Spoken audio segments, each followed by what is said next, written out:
Solar SOS is the troubleshooting tool of Fronius. In this video you will see how to do troubleshooting and how to initiate a device replace if necessary.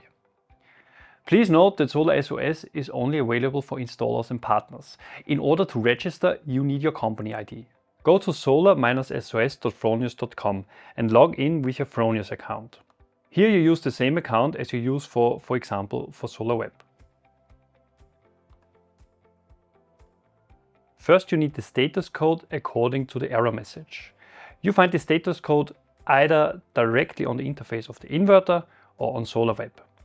Enter it here.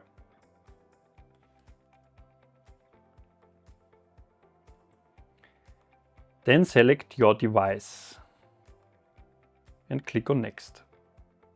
You will then get several suggestions for possible causes and possible solutions. You can try them out one by one and click them through. Once you are through all the suggestions, here on the bottom will appear the button Request Service.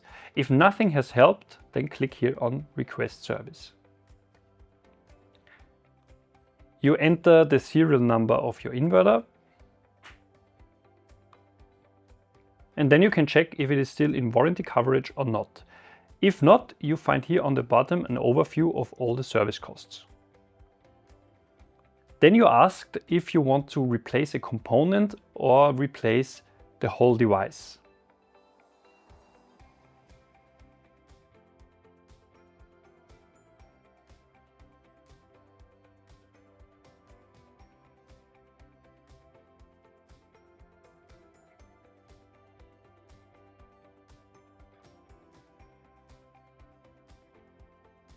If you want to repair it, you can request a quote. With this quote, you will get an estimation of the expected costs.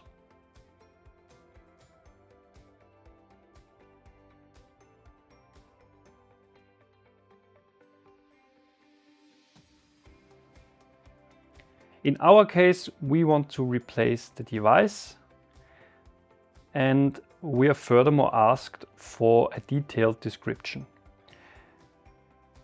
The more detail you write down, the easier it is for our support to help. Also, you can add attachments such as pictures of an obvious defect. Then you can enter a reference. This reference is only for you if you, let's say this is the PV system of Mr. Smith. So you enter here his name. Then you check the delivery order and if the address is correct. You get an overview of your order, you accept our warranty claims, and you accept the latest version of the service guidelines for handling services. Then you click on Send Order.